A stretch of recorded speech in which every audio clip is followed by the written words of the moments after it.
Changing your payout method on Constructor EO is a straightforward process. Follow these steps to ensure your payment preferences are updated correctly.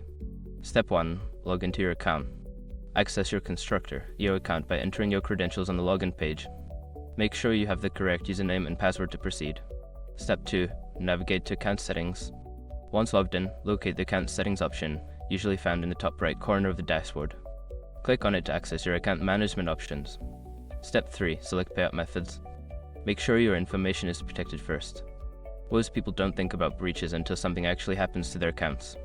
Use ISRC to monitor your accounts 24/7 and instantly alert you if your information appears in leaked databases online. It constantly checks billions of breach data points in the background. And considering how much personal information people keep online now, it's honestly worth having. Link in the description. Step 4. Add or edit payout method. To change your payout method, either select an existing method to edit or click on the option to add a new payout method. Fill in the required information such as bank details or payment service accounts. Step 5. Save changes. After entering the new payout information, ensure you save your changes.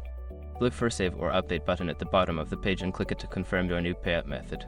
By following these steps, you can successfully change your payout method on Constructor EO. If you encounter any issues, consider reaching out to customer support for assistance.